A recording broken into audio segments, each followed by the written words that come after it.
ನಮ್ಮ ಜೀವನ ಅನ್ನೋದು ಒಂದು ನೀರಿನ ಮೇಲೆ ಒಂದು ಗುಳ್ಳೆ ಸರ್. ನಮ್ಮ ಜೀವನದಲ್ಲಿ ಏನೂ ಇಲ್ಲ. ಆ ಜೀವನದಲ್ಲಿ ನಾವು 4 ದಿವಸ ಇರ್ತೀವಿ. ಆ 4 ದಿವಸ ಇರುವಾಗ ಆ 4 ದಿವಸದಲ್ಲಿ ನಾವು ಚೆನ್ನಾಗಿರ್ಬೇಕು ಸರ್.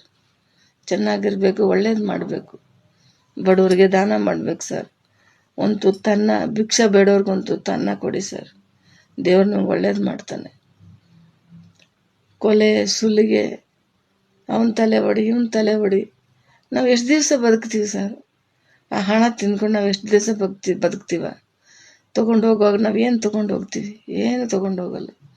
ಪುನೀತ್ ರಾಜ್ಕುಮಾರ್ ಸರ್ ಎಷ್ಟು ಒಳ್ಳೆತನದಲ್ಲಿ ಹೋದರು, ಎಷ್ಟು ದುಡಿದ್ರು, ಎಷ್ಟು ಸಂಪಾದನೆ ಮಾಡಿದ್ರು, ಎಷ್ಟೋ ಪಿಕ್ಚರ್ ಮಾಡಿದ್ರು, ಎಷ್ಟು ಜನರಿಗೆ ಒಳ್ಳೇದು ಮಾಡಿದ್ರು. ಆದರೆ ತೊಗೊಂಡು ಹೋಗುವಾಗ ಅವ್ರು ಏನು ತೊಗೊಂಡು ಹೋದ್ರು? ಅವ್ರ ಒಳ್ಳೆತನ ಒಂದೇ ಅವ್ರು ತೊಗೊಂಡು ಹೋಗಿದ್ದಾರೆ. ಅವ್ರು ಜನರನ್ನು ಗಳಿಸಿ ಹೋಗಿದ್ದಾರೆ ಸರ್. ಅವರು ಜನರನ್ನು ಗಳಿಸ್ಬಿಟ್ಟು ಹೋಗಿದ್ದಾರೆ. ತೊಗೊಂಡು ಹೋಗುವಾಗ ಅವರು ಒಂದು ಉಡುಗಾರ ಕೂಡ ತೊಗೊಂಡು ಹೋಗಿಲ್ಲ, ಆದರೆ ಜನರನ್ನು ಮಾತ್ರ ಗಳಿಸ್ಬಿಟ್ಟು ಹೋಗಿದ್ದಾರೆ.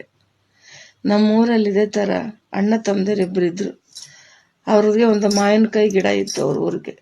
ಅದರಲ್ಲಿ ಮಾವಿನಕಾಯಿ ಅಣ್ಣ ತಮ್ಮದಿರಿಬ್ಬರಿಗೆ ಪಾಲು ಮಾಡಿ ಕೊಡಬೇಕಾಗಿತ್ತು. ಅಣ್ಣ ಒಂದು ಮಾವಿನಕಾಯಿ ಜಾಸ್ತಿ ತೊಗೊಂಡ್ಬಿಟ್ಟ ಅಂತ ಹೇಳ್ಬಿಟ್ಟು ಅವನು ರಾತ್ರಿ ಅವನ ಅಣ್ಣನ ತಲೆ ಮೇಲೆ ಕಲ್ಲು ಹಾಕಿ ಸಾಯಿಸೇ ಬಿಟ್ಟ. ಏನು ಸಿಕ್ತು ಅವನಿಗೆ?